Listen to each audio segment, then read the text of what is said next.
है। आज जनरली जो हमने डिस्कस करना है chapter number 17 Edwan of modern physics के अंदर, वो आपका एक तो हमें पढ़ना है जो प्रॉब्लम है 17.8, 17.9 एंड 17.13, जो मैंने आपको एज अ होमवर्क दी थी, वो पहले आपसे रिकॉल करवानी है सारी, ठीक है। उसके बाद कुछ एक्स्ट्रा प्रॉब्लम सॉल्व करेंगे। उस एक्स्ट्रा प्रॉब्लम के बाद, शोर बहुत आ रहा है, किस लिए आ रहा है? एक्स्ट्रा प्रॉब्लम के बाद इंशाल्लाह फिर हम करेंगे एक टेस्ट, छोटा सा फोटो सेल पढ़ने के बाद एक छोटा सा टेस्ट करेंगे 10 मिनट का। वही कुछ जो हमने पढ़ा है उसी का टेस्ट होगा। 10 मिनट का टाइम होगा, आपने 10 मिनट के अंदर वो जवाब उसके देने होंगे चैट के ऊपर। उसके बाद मैं चैट को सेव कर लूँगा, ठीक है। आंसर्स फिर मैं आपको कल बता दूँगा। तो चलते हैं।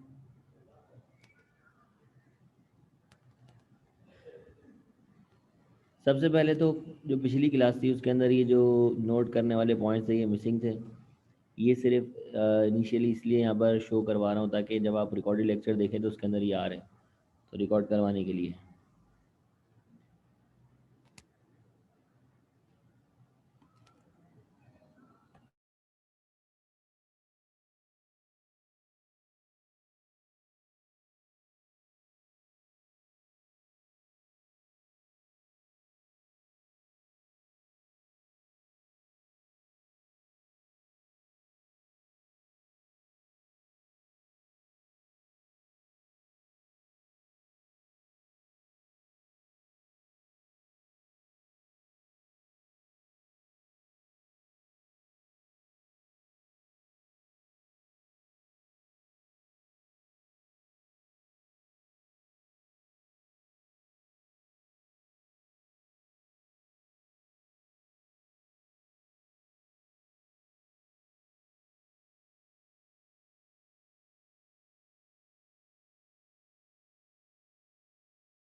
अच्छा जी, अब रिकॉर्डेड लेक्चर में जो आपके शुरू वाले स्क्रीन थी वो आ रही होंगी, इसके अंदर आप देख के नोट डाउन कर लीजिएगा।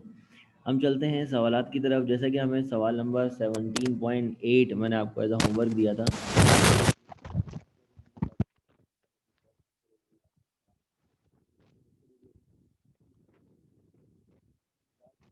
उसके डेटा से, ठीक है। तो डेटा में हमें इसमें सिर्फ और सिर्फ एक चीज़ जो कि थ्रेशोल्ड फ्रीक्वेंसी है वो दी गई है। हम डेटा की हेडिंग डालते हैं और डेटा में म्यू नॉट इसको बोलेंगे क्योंकि थ्रेशोल्ड है, फास्ट फ्रीक्वेंसी है, ठीक है ना। सिर्फ फ्रीक्वेंसी ऑफ लाइट होती तो ये म्यू लेते, ठीक है। थ्रेशोल्ड फ्रीक्वेंसी तो mu naught multiply by 10⁻13 hertz हो गई। कहते हैं आप ये बताएं कि वर्क फंक्शन क्या होगा। वर्क फंक्शन मतलब psi is equal to question mark.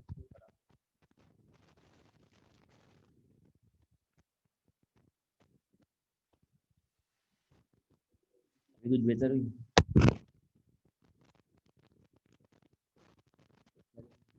बेहतरी आई कुछ आवाज में?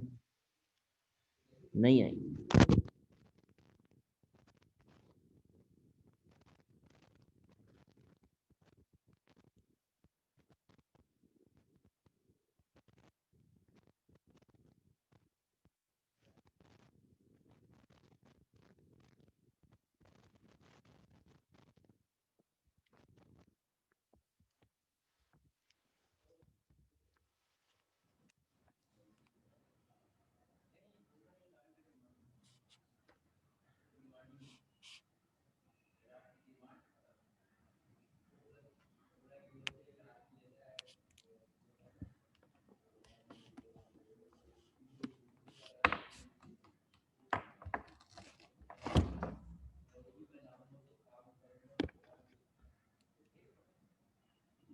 हाँ जी, हेलो 1 2 3, अभी आवाज़ बेहतर है?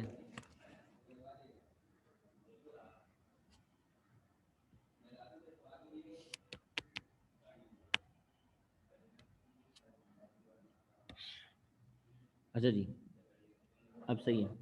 अच्छा, 17.8 जो आपकी प्रॉब्लम है, इसके अंदर सबसे पहले आवाज़ तो मैं ज़ोर से बोल दूंगा, तेज़ आ जाएगी जो है। अब सबसे पहले हम बात करने के लिए जा रहे हैं कि इसने हमें जो गिवन किया है वो क्या किया है। इसने हमें दिया है थ्रेशोल्ड फ्रीक्वेंसी, जिसको हम म्यू नॉट से रिप्रेजेंट करेंगे। तो डेटा की हेडिंग डाली, डेटा के अंदर सबसे पहले हमने मेंशन कर लिया कि भाई म्यू नॉट इसने हमें दिया हुआ है 43.9 मल्टीप्लाई बाय 10⁻13 हर्ट्ज। ठीक है। और कहता है कि जो वर्क फंक्शन है वो आपने इसको निकाल के देना है। एच की वैल्यू आप सब जानते हैं कि कांस्टेंट है 6.63 multiply by 10⁻−34 joule into second. तो सिंपल सा एक फार्मूला लगेगा सोल्यूशन के अंदर, और वो है वर्क फंक्शन का फार्मूला, कि वर्क फंक्शन बराबर होगा यहाँ पर, क्योंकि थ्रेशोल्ड फ्रीक्वेंसी दी हुई है तो उसी की मदद लेंगे, एच म्यू नॉट। इससे जो भी आपका वर्क फंक्शन आएगा, क्योंकि वर्क फंक्शन एक्चुअल में एनर्जी ही है, तो उसकी यूनिट जूल होगी। बाद में आपने इसको अगर इलेक्ट्रॉन वोल्ट में कन्वर्ट करना है तो आप क्या करेंगे, डिवाइड करेंगे 1.6 मल्टीप्लाई बाय 10⁻−19 से, तो ये इलेक्ट्रॉन वोल्ट में चला जाएगा। तो ये पूरा सॉल्व करने के बाद फाइनली आप इसे इलेक्ट्रॉन वोल्ट में भी कन्वर्ट कर लीजिएगा, क्योंकि इसकी ज़रूरत अक्सर और बेशतर पड़ती है सेम यूनिट करने के लिए, तो आपको मालूम होना चाहिए। ठीक है, तो इसे अपने पास कॉपी कर लीजिए, फिर आगे चलते हैं। आंसर्स भी बता दीजिए इसका। जूल के अंदर आ गया ये, जोया बता रही है 2.9 10⁻−19 जूल। और इलेक्ट्रॉन वोल्ट के अंदर जो है वो अरीबा बता रही हैं कि आंसर आ रहा है 1.82 इलेक्ट्रॉन वोल्ट। ठीक है जी, अब इसे जल्दी से कॉपी कर लीजिए जिसने कॉपी नहीं करा है। 2 मिनट के बाद अगली स्लाइड पे चलेंगे।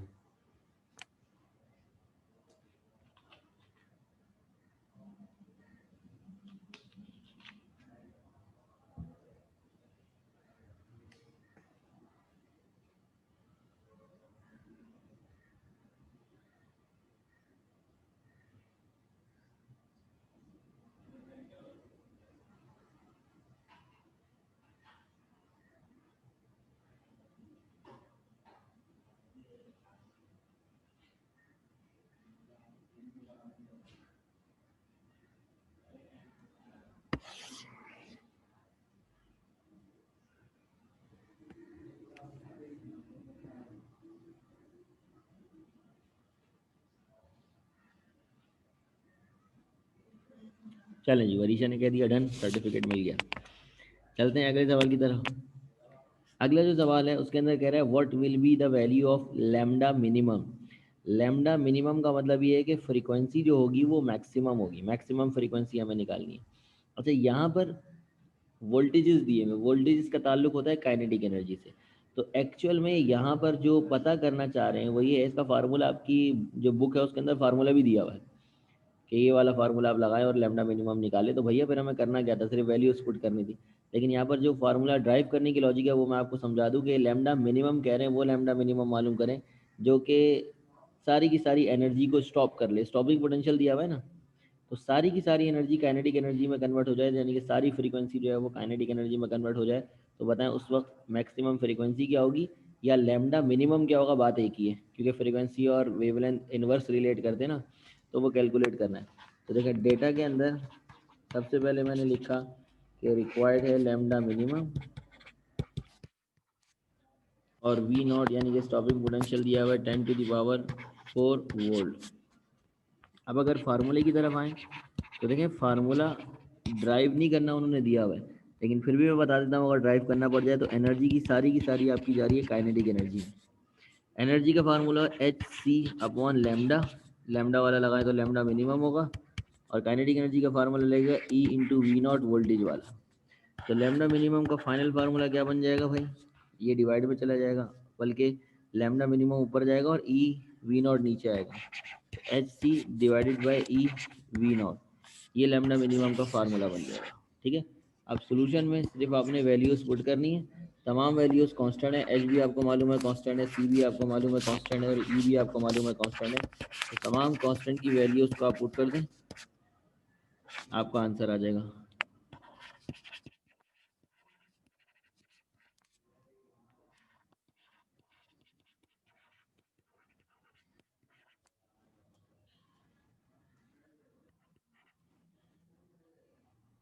ठीक है जी, ये भी एक आसान सा सवाल है, इसे भी जल्दी से सॉल्व कर लीजिए। यूनिट जो आएगी वो आपकी इसके अंदर आएगी, क्योंकि लैम्डा निकाला है आपने, लैम्डा जो होता है वो वेवलेंथ होती है, तो लैम्डा की यूनिट होगी आपकी मीटर।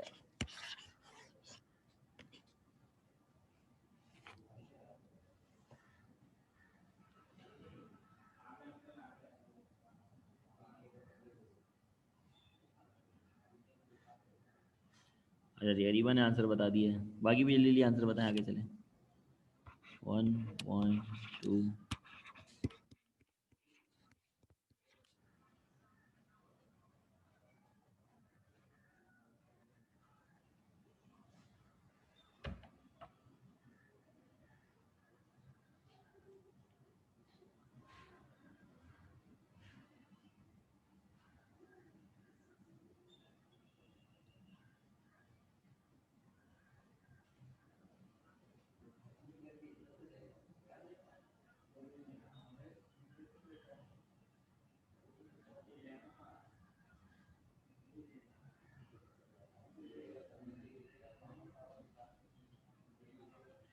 ठीक है जी, ओरिजिन ने भी आंसर दे दिया, अरीबा ने भी आंसर दे दिया है, जोया पता नहीं कहाँ चली गई हैं।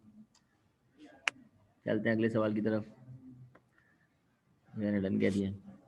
अच्छा जी, ये आपका इम्पोर्टेंट सवाल है, इसलिए स्टार भी बना लीजिए, अक्सर और बेशतर पेपर के अंदर ये सवाल आया हुआ था, इससे रिलेटेड सवाल कम से कम आया हुआ होता है, तो एक अहम सवाल है आपका, इसलिए आज से इस सवाल में आपसे कह रहे हैं sodium surface shine with a light of a wavelength. अब देखो ये लाइट की वेवलेंथ दी हुई है, इसका ताल्लुक थ्रेशोल्ड फ्रीक्वेंसी से नहीं है, ये एक्चुअल में जो लाइट इंसिडेंट आप करवा रहे हैं उसकी वेवलेंथ है, तो इससे टोटल एनर्जी निकलती है, कितनी एनर्जी लाइट के पास मौजूद है हम ये कैलकुलेट कर सकते हैं। तो हमने डेटा बनाया, डेटा की हेडिंग डाली और लिखा, इन्होंने हमें सिंपल वेवलेंथ दी हुई है और वो कितनी है 3 multiply by 10⁻⁻7 metre. If the work function of sodium metal, work function psi होता है और वो है 2.46 इलेक्ट्रॉन वोल्ट। अब देखें ये इलेक्ट्रॉन वोल्ट में दिया हुआ है, जबकि जूल इसकी स्टैंडर्ड यूनिट होती है, तो आप याद रखिएगा कि हम कुछ भी करेंगे तो सेम यूनिट का ख्याल रखेंगे, या स्टैंडर्ड में जा रहे होंगे तो स्टैंडर्ड का ख्याल रखेंगे। फिलहाल हमसे कह रहे हैं फाइंड द काइनेटिक एनर्जी, आपने काइनेटिक एनर्जी कैलकुलेट करनी है, और कह रहे हैं also the cut off wavelength, lambda C उसे बोलते थे कट ऑफ वेवलेंथ।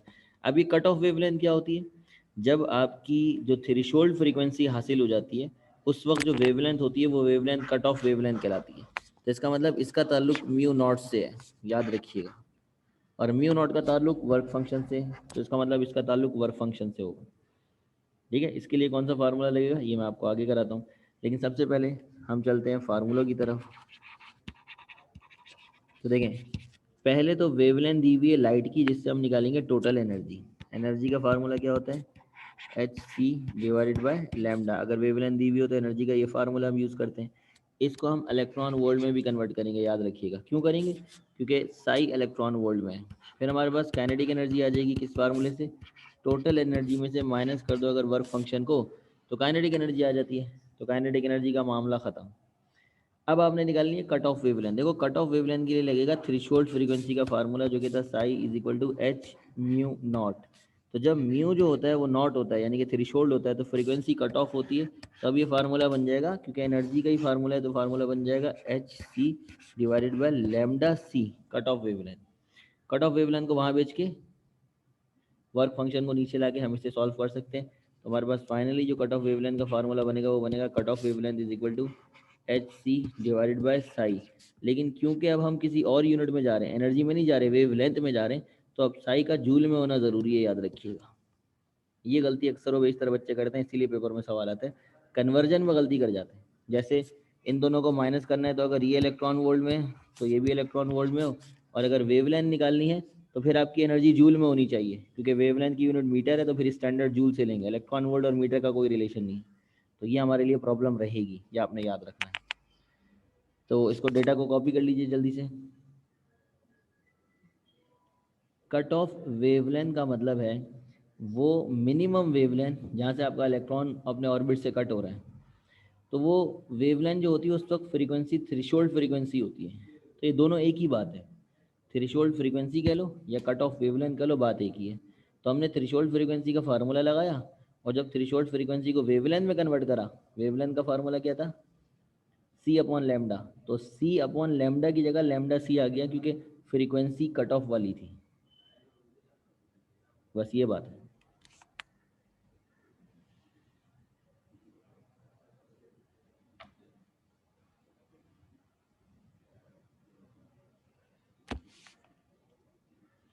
अच्छा जी, अब सॉल्यूशन की तरफ चलते हैं।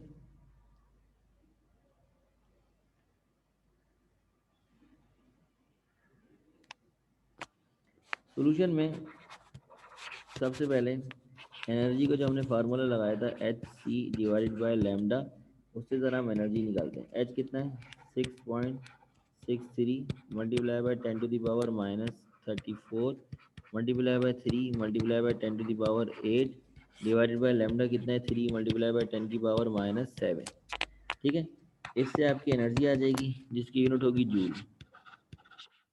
आप इसको डिवाइड करेंगे किससे, 1.6 मल्टीप्लाई बाय 10⁻⁻19 से, तो आपकी एनर्जी आ जाएगी किसके अंदर, इलेक्ट्रॉन वोल्ट में। एक काम हो गया। ठीक है, जोया बता रही है 4.14 इलेक्ट्रॉन वोल्ट आएगी, तो लिख लेते हैं 4.14 इलेक्ट्रॉन वोल्ट। और जूल में आएगी, ये वरीशा बता रही है 6.63 मल्टीप्लाई बाय 10⁻⁻19 जूल। ठीक है जी, अब वो यहाँ पे लिखा होगा। ठीक है, अब जो है हम निकालते हैं काइनेटिक एनर्जी। तो काइनेटिक एनर्जी निकालना बहुत आसान हो गया। एनर्जी में से माइनस कर लो वर्क फंक्शन को। एनर्जी कितनी है, 4.14 माइनस वर्क फंक्शन कितना है, वर्क फंक्शन है 2.46, 2.46। तो कितना आ रहा है आपकी काइनेटिक एनर्जी, क्योंकि दोनों सेम यूनिट में तो माइनस हो सकते हैं, 1.683 इलेक्ट्रॉन वोल्ट। ठीक है जी, ये मसला भी हल हो गया। अब देखिए कट ऑफ वेवलेंथ के लिए वेवलेंथ का ही फार्मूला लगाया, देखो यही फार्मूला मैं लगा रहा हूँ, यही फार्मूला लगा रहा हूँ। लेमडा उधर गया, एनर्जी नीचे आ गई, तो lambda is equal to H C divided by E, यही फार्मूला है ना। बस फर्क ये है कि जब कट ऑफ वेवलेंथ की बात होती है तो एनर्जी एनर्जी नहीं रहती, और वेवलेंथ वेवलेंथ नहीं रहती। एनर्जी जो है वो आपकी बन जाती है वर्क फंक्शन, और वेवलेंथ आपकी बन जाती है lambda minimum, lambda cut off, sorry minimum तो उस वाले केस में था। यहाँ पे क्या बन जाती है, लेमडा कट ऑफ। अब इसके लिए जब आप साई की वैल्यू रखेंगे, तो साई तो आपको दिया हुआ उसने इलेक्ट्रॉन वोल्ट में, तो पहले साई को कन्वर्ट कर लेते। कैसे, साई जो है वो आपको दिया हुआ 2.46 मल्टीप्लाई बाय 1.6 मल्टीप्लाई बाय 10⁻⁻19, इससे मल्टीप्लाई कर लें, बिल्कुल वरीशा ऐसे ही करेंगे। तो साई हमारा चले जाएगा किसके अंदर, जूल के अंदर। अब आपके लिए कोई मसला नहीं, आप कट ऑफ वेवलेंथ का फार्मूला लगाएं, h C divided by lambda, h c divide by psi, और मुझे आंसर बताएं आपके पास वेवलेंथ का आंसर क्या आ रहा है, वो आपकी कट ऑफ वेवलेंथ होगी।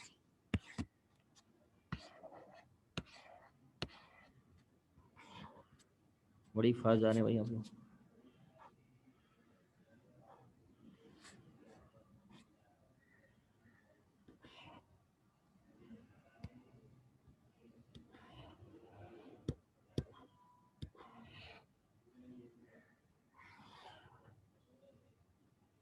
3.3 10⁻⁻19 जूल, ये तो आ गया भाई 3.3 मल्टीप्लाई बाई 10⁻⁻19 जूल,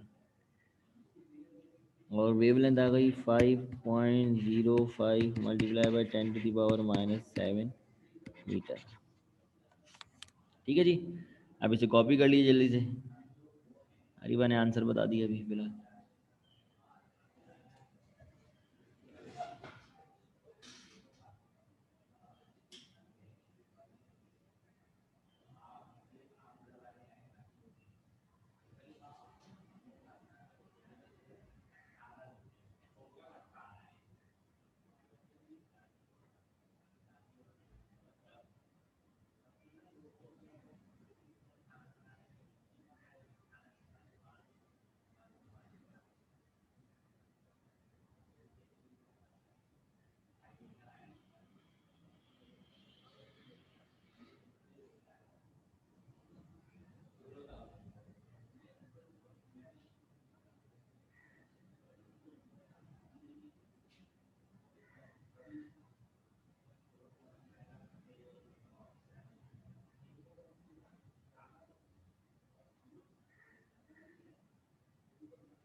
3.93 है, चलो 93 कर लेते हैं, 9।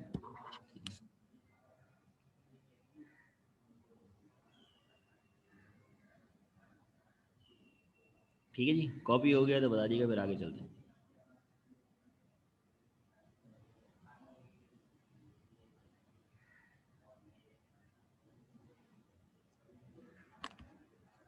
1 2 3 4।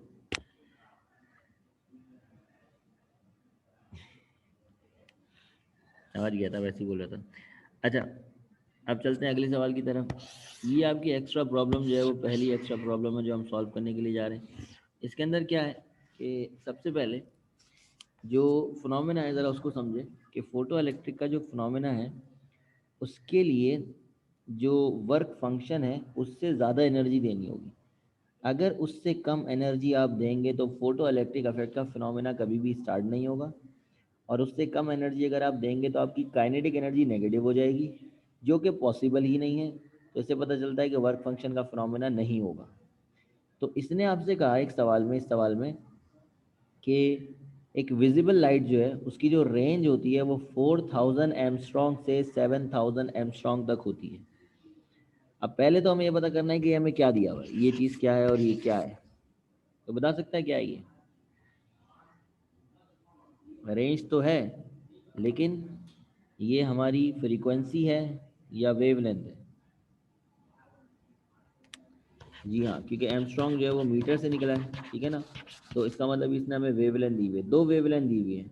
एक इसने दी हुई है λ1, इसको बोल देते हैं, जो कि है 4000 एमस्ट्रॉन्ग। इसको कन्वर्ट करेंगे, आपके पास आंसर आएगा 4 मल्टीप्लाई बाई 10⁻⁻7 मीटर। करके देख लीजिएगा, एमस्ट्रॉन्ग का मतलब होता है 10⁻⁻10। λ2 आपको दिया हुआ है 7000 एमस्ट्रॉन्ग। इसको आप कन्वर्ट करेंगे, आपके पास आंसर आएगा 7 मल्टीप्लाई बाई 10⁻⁻7 मीटर। कहता है ये बताएं कि क्या फोटो इलेक्ट्रिक इफेक्ट का फिनोमेना स्टार्ट होगा अगर मैं ये बता दूं कि जो वर्क फंक्शन है वो है 4.4 इलेक्ट्रॉन वोल्ट कॉपर का। और दूसरी बात ये कह रहे हैं कि मैथमेटिकली साबित करेंगे, नहीं हो सकता, ऐसा मुमकिन ही नहीं है मैथमेटिकली। और एक का कैसे मैथमेटिकली कैसे साबित कर सकते हैं? Kinetic energy. अगर काइनेटिक एनर्जी नेगेटिव हो गई तो मुमकिन ही नहीं है, और काइनेटिक एनर्जी अगर पॉजिटिव है तो मुमकिन है। ठीक है ना। तो सोल्यूशन की तरफ अगर हम जाएँ तो हमें सबसे पहले फार्मूला चाहिए होगा। देखिए फार्मूला कौन सा लगाएंगे? वर्क फंक्शन दिया हुआ है तो हमें एनर्जी मालूम करनी है। तो इस वेवलेंथ के करस्पॉन्डिंग कितनी एनर्जी होगी या इस वेवलेंथ के करस्पॉन्डिंग कितनी एनर्जी होगी, पहले हमें ये मालूम करना है। तो एनर्जी का फार्मूला लगेगा hc/λ। जब एनर्जी आ जाएगी तो फिर काइनेटिक एनर्जी निकालेंगे किस फार्मूले से? E माइनस साई से।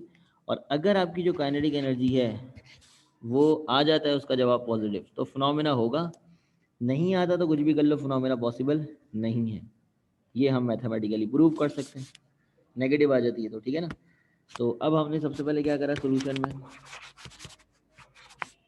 सबसे पहले हमने E1 निकाली। E1 कैसे निकाली? hc/λ1। और उसको हमने इलेक्ट्रॉन वोल्ट में कन्वर्ट कर लिया। तो E1 का जो भी जवाब आया इलेक्ट्रॉन वोल्ट में आप मुझे बता दें, मैं यहाँ लिख देता हूँ। फिर हमने निकाली E2। E2 कैसे निकाली? वही hc/λ2। और उसके बाद जो भी E2 का जवाब आ गया वो हमने यहाँ पे लिख दिया इलेक्ट्रॉन वोल्ट। तो पहला काम तो आपने ये करना है कि मुझे E1 E2 निकाल के देना है। जब आपका E1 E2 आ जाएगा तो फिर माइनस करके देखेंगे, ठीक है। तो पहले डेटा वेरीफाई कर लें। डेटा आपका ये है, इसके अंदर फार्मूला लगाएं, एक बार E1 का और एक बार E2 का। और मुझे दोनों एनर्जीज जो हैं वो इलेक्ट्रॉन वोल्ट में कैलकुलेट करके दें। इलेक्ट्रॉन वोल्ट में कैसे कैलकुलेट करना है ये भी मैं आपको बता चुका हूँ, ठीक है। ये जूल में बिल्कुल सही आंसर आ रहा है आपका, माहम, तारीख और जोया। अब इसे इलेक्ट्रॉन वोल्ट में कन्वर्ट करें।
अच्छा जी, जब आप लोग वर्क फंक्शन से मतलब आप जब निकालेंगे काइनेटिक एनर्जी निकालने के लिए आप क्या करेंगे,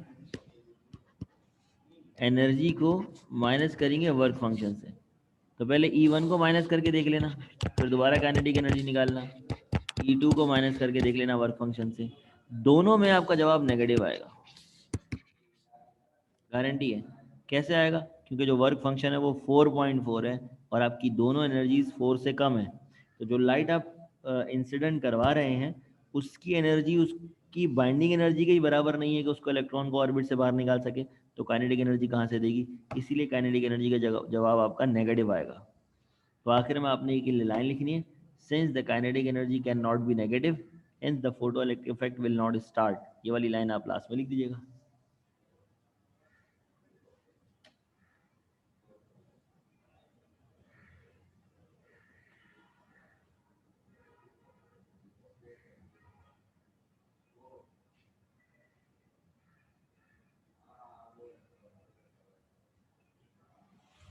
जी दोनों नेगेटिव है ना, तो फिर आप लाइन लिख दीजिएगा आखिर में कि kinetic energy can not be negative. हाँ ये लाइन लिखिए, since kinetic energy can not be negative therefore the photo electric effect will not start.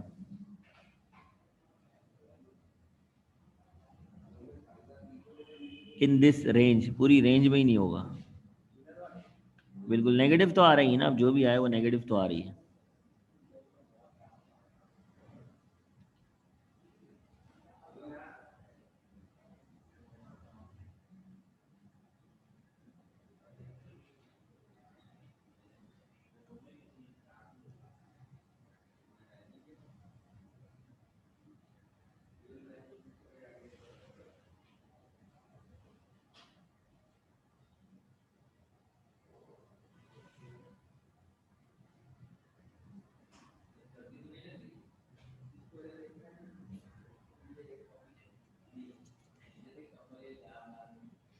नहीं। हम्म।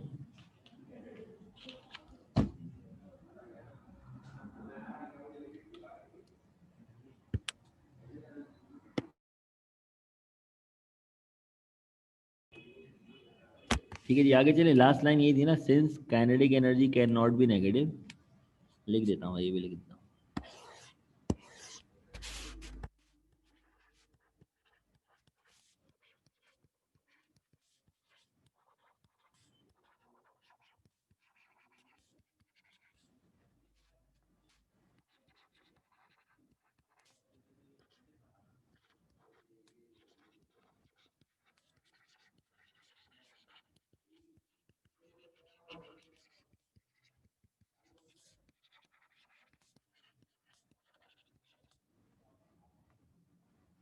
ये लाइन लास्ट में लिख दिएगा, since kinetic energy can not be negative hence photo electric effect will not start.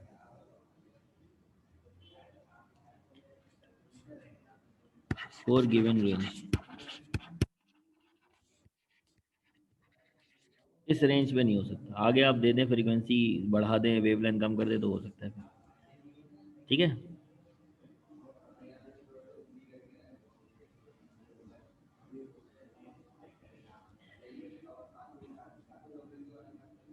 चले आगे।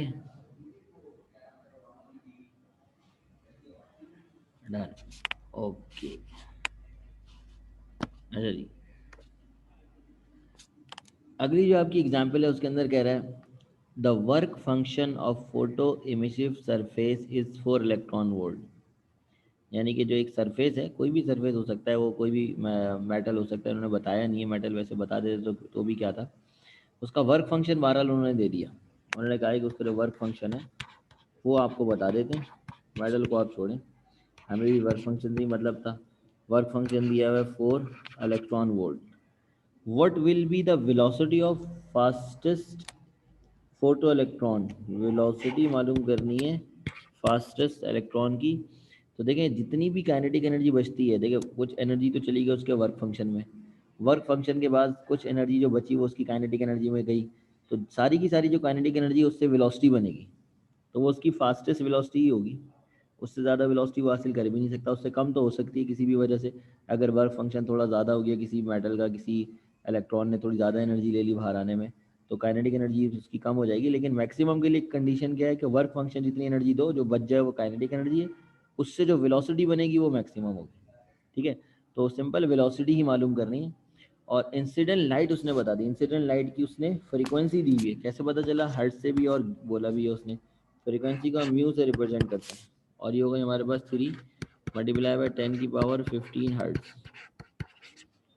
ठीक है, अब वेलोसिटी निकालनी है, तो वेलोसिटी का ताल्लुक काइनेटिक एनर्जी से, इसका मतलब आपने काइनेटिक एनर्जी निकालनी। ठीक है, और काइनेटिक एनर्जी के लिए आपको फार्मूला लगाना होगा E माइनस साई का। तो अगर फार्मूले की तरफ चलें, सबसे पहले स्टेप में हम एनर्जी निकालेंगे एच म्यू से। इस बार एच सी अपॉन लैम्डा नहीं लगाएंगे, लैम्डा वाला कब लगता है, जब वेवलेंथ गिवन हो। जब फ्रीक्वेंसी गिवन हो तो डायरेक्ट वाला फार्मूला लगता है जो प्लांक्स ने दिया था, H mu, H Planck's constant और म्यू फ्रीक्वेंसी। ठीक है, इससे आपने सबसे पहले निकाल ली एनर्जी और उसको कन्वर्ट कर लिया इलेक्ट्रॉन वोल्ट में। ठीक है, क्योंकि साई इलेक्ट्रॉन वोल्ट में, वरना साई को उसमें ले जाए जूल में।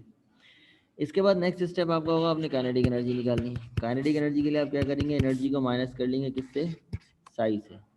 दोनों इलेक्ट्रॉन वोल्ट में होंगी, आपका आंसर आ जाएगा। लेकिन उसने तो आपसे कहा था कि आपने वेलोसिटी निकालनी है, काइनेटिक एनर्जी थोड़ी निकालनी है। तो आप फाइनल फार्मूला लगाएंगे काइनेटिक एनर्जी का, और वो फार्मूला है ½ mv²। लेकिन अब याद रखिएगा, अब आप एनर्जी एनर्जी के रिलेशन में नहीं रहे, अब आप एनर्जी से वेलोसिटी निकाल रहे हैं, तो अब दोनों का स्टैंडर्ड में होना ज़रूरी है, तभी वेलोसिटी भी मीटर पर सेकंड में आएगी। अगर काइनेटिक एनर्जी किसके अंदर हो, जूल में हो। यहाँ से जो आप काइनेटिक एनर्जी निकालेंगे वो इलेक्ट्रॉन वोल्ट में होगी, उसको आपने पहले जूल में कन्वर्ट करना होगा, फिर फार्मूले में पुट करना होगा। ठीक है, ये आपके स्टेप्स हैं। तो मुझे नहीं लगता कि मुझे इसे सॉल्व कराना चाहिए। मैं बहरहाल फार्मूले लिख के, वैल्यूज़ तो आपको पता है वो लिख देता हूँ, आप सॉल्व कर लें।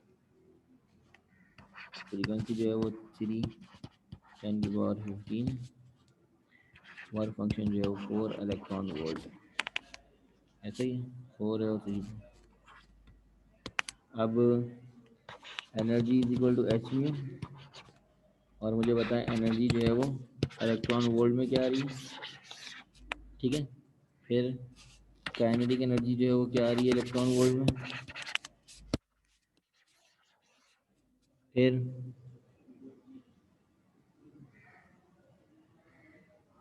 वर्क डन को, हाँ हाँ, वर्क फंक्शन को, वर्क डन क्यों कह रही हूँ, मैं वर्क डन कहाँ से आ गया। वर्क डन को अगर आप जूल में कर ले तो फिर वो भी सही रहेगा, उससे भी फर्क नहीं पड़ता, एक ही बात है वो। मतलब फाइनल में तो आपने जूल में जाना ही है, ऐसे चले आओ, पहले चले आओ या बाद में चले आओ, बात एक ही।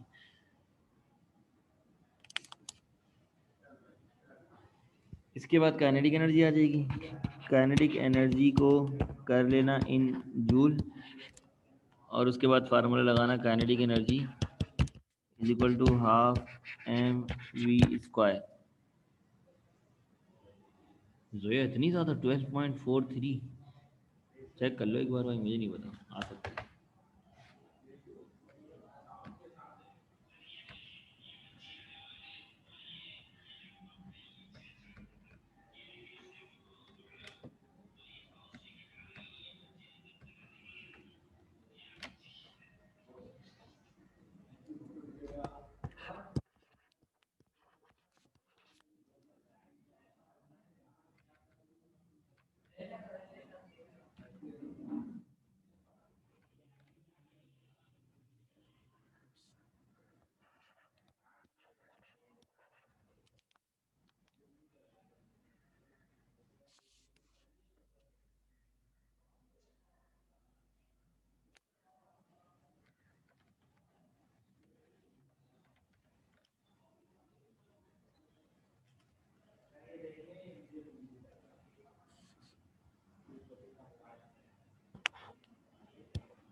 आंसर सही है वरीशा आपका।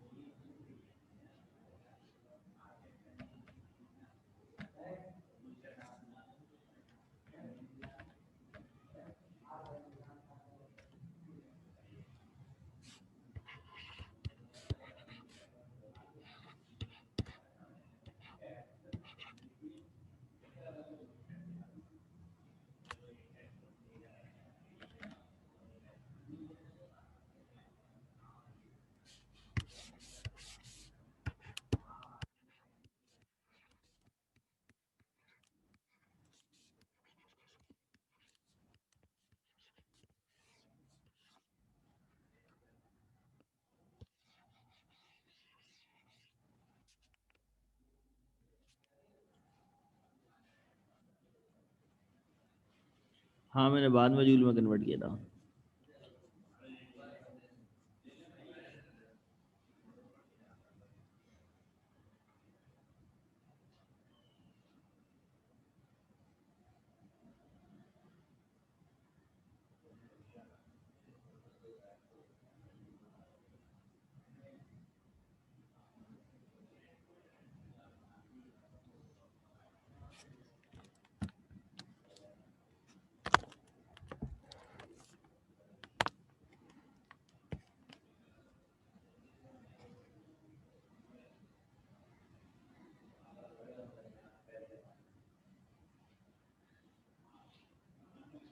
अच्छा जी।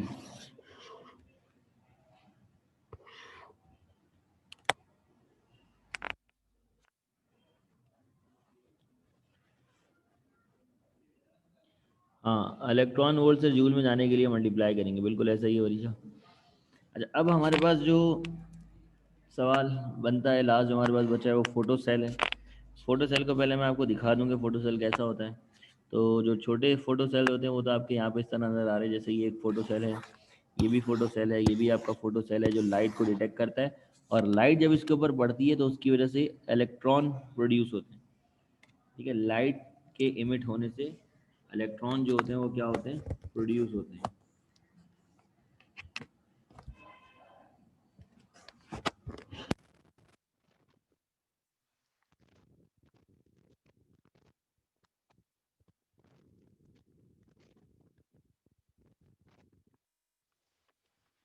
और ये जो इलेक्ट्रॉन है इनसे क्योंकि करंट प्रोड्यूस होता है तो हम कोई भी काम ले सकते हैं।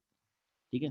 इसी तरह आपका जो कैलकुलेटर होता है ना, जो पुराने मतलब जो ओरिजिनल कैलकुलेटर्स है उनके अंदर जो ये लगा हुआ होता है, ये इसलिए लगा हुआ होता है कि सोलर पैनल होता है, ये लाइट को एब्जॉर्ब करता है, आपका जो सेल है उसे चार्ज करने के काम आता है। और बाद वक्त अगर आपके पास सेल ना भी हो तो अगर ये चार्ज होता है तो ये आपका जो है कैलकुलेटर ऑन रखेगा। तो सेल को चार्ज करने के लिए ये फोटो सेल लगाया हुआ है। इसी तरह सोलर पैनल आपके होते हैं, ठीक है, जिससे आप एनर्जी लेते हैं।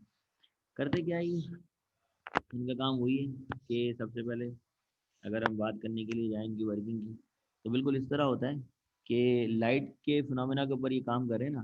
तो सर्किटरी में आपकी एक थोड़ी सी एक्सप्लेन कर रहा हूँ इसकी, कि अगर सपोज करें ये जो है वो फोटो सेल है आपका, ठीक है, और इसके ऊपर जो है कहीं से भी सपोज करो लाइट पड़ रही है, कमरे में बल्ब ऑन है वहाँ से इसके ऊपर लाइट पड़ रही है, ठीक है।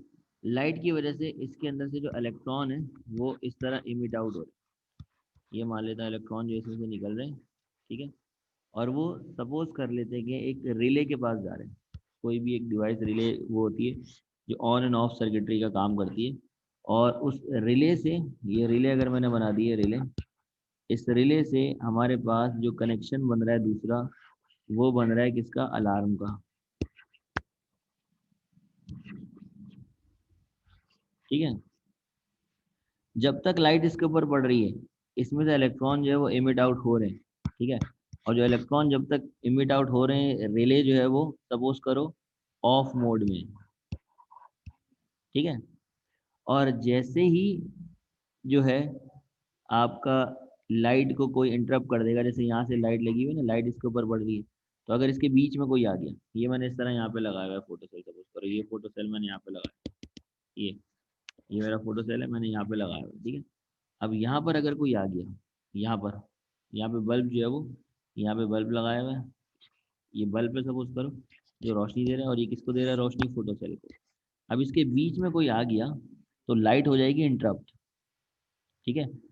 तो लाइट जैसे ही आपकी इंटरप्ट होगी, फोटो सेल को लाइट मिलना जैसे ही बंद होगी, ये रिले को सिग्नल भेज देगा ऑन का। जब रिले ऑन होगी तो ये अपने साथ कनेक्टेड अलार्म को क्या कर लेगी, ऑन कर लेगी, और अलार्म बजने लग जाएगा। ये सिर्फ यहाँ पर फोटो सेल इस्तेमाल नहीं होता, सब जगह पे फोटो सेल इस्तेमाल हो रहा है।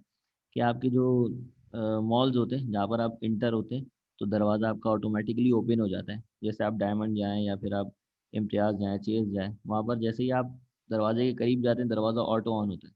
वो इसलिए होता है कि आपके जो कदम होते हैं वो लाइट की जो इंटेंसिटी है उसको डिक्रीज कर देते हैं, कम कर देते हैं उस फ्लोर के ऊपर। तो उसकी वजह से जो होता है उसको सिग्नल मिल जाता है कि भाई ऑन होना है। इसी तरह लाइट, इसी की मदद से, फोटो सेल की मदद से हम गाड़ियों को काउंट भी कर सकते हैं। यही फोटो सेल है। अगर यहाँ से गाड़ी गुजर रही है, गाड़ी गुजरी, लाइट जो है वो डिस्टर्ब हुई, जैसे ही लाइट डिस्टर्ब हुई सिग्नल भेज दिया वन का, और काउंटर के अंदर वन हो गया। दूसरी दफ़ा लाइट इंटरप्ट हुई, काउंटर टू हो गया।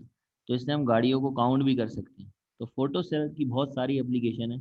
और जो अभी के फोटो सेल आ चुके हैं वो तो आपको IR, इंफ्रारेड सेंसर होते हैं, जो कि इनविजिबल लाइट के ऊपर काम करते हैं, जो हमें लाइट नज़र भी नहीं आती, उस लाइट के ऊपर काम करते हैं, ठीक है। तो ये आपकी फोटो सेल है, देख लीजिए यहाँ पे। इंट्रोडक्शन के अंदर आपकी जो फोटो इलेक्ट्रिक अफेक्ट है, उसकी प्रैक्टिकल एप्लीकेशन जो है वो आपका फोटो सेल है। और इसकी कंस्ट्रक्शन क्या है, सिंपल सी एक ट्यूब होती है, उसके अंदर जो है वो कोई भी मटेरियल जो है वो यूज़ कर लेते हैं, जैसे सीजियम यूज़ करते हैं जनरली। कैथोड की तरफ जाने के लिए इलेक्ट्रॉन आपके मिट आउट होते हैं, इलेक्ट्रॉन मिलता है, और वही वाली बात है जो फोटो इलेक्ट्रिक इफेक्ट के अंदर वही है। वर्किंग क्या है, लाइट पड़ती है, ठीक है, जो थ्रेशोल्ड फ्रीक्वेंसी से ज़्यादा होती है, तो अगर वो थ्रेशोल्ड फ्रीक्वेंसी से ज़्यादा होती है तो इलेक्ट्रॉन इमिट होते हैं, सिंपल सी बात। वो इलेक्ट्रॉन कलेक्टर की तरफ कलेक्ट होते हैं और इलेक्ट्रिक सर्किट को कंप्लीट कर देते हैं, तो करंट पास होने लग जाता है सर्किट में से, ठीक है। और जैसे लाइट जो है वो ऑफ होती है, फॉल नहीं होती, तो इलेक्ट्रॉन मिलना बंद हो जाते हैं, कहानी खत्म। यूजेस के अंदर आप खुद लिख सकते हैं कि भाई अगर हम गाड़ियाँ वगैरह को काउंट करने के लिए जा रहे हैं तो वहाँ पर भी ये फोटो सेल इस्तेमाल होता है।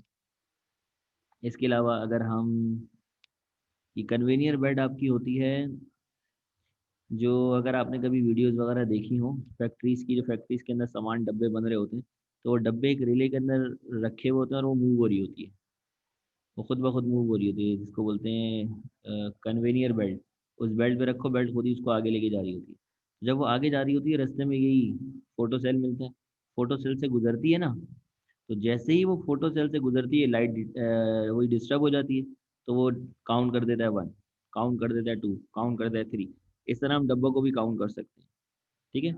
इसके अलावा डोर को ओपन करने के अलावा और अलार्म के अंदर भी हम इसे यूज़ कर सकते हैं। ये इसकी एप्लीकेशन वगैरह है जो अक्सर MCQ वगैरह में आपसे पूछ ली जाती है। तो इसको भी एक नज़र देख लीजिएगा, डायग्राम भी मैंने आपको दिखा दी है।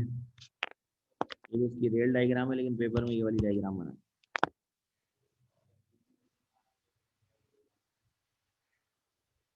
जिसमें सूटकेस आते हैं उसके अंदर ये नहीं होता। हाँ हाँ हाँ हाँ, कन्वेनियर बेल्ट वहाँ पर होती है, हाँ हाँ सही कह रही है। सूटकेस जिसमें आते हैं वो ऑटो बेल्ट होती है, वो भी वो उसी तरह की चीज़ होती है, सही कह रही हो। जो खुद ब खुद नहीं सूटकेस आ रहे होते हैं एयरपोर्ट पे आप जाओ तो आपका बैग खुद ब खुद बेल्ट के ऊपर रखा हुआ था, खुद ही आगे आ जाता है। तो बिल्कुल सही कह रही है, वही। ठीक है, क्लियर है सारी चीज़ें। अब जो है वो अभी तक जो आपने पढ़ा है, अब मैं यही करा करूँगा, आखिर में क्लास में हमेशा एक टेस्ट रख लिया करूँगा। आज की क्लास यहाँ पे ख़त्म करते हैं।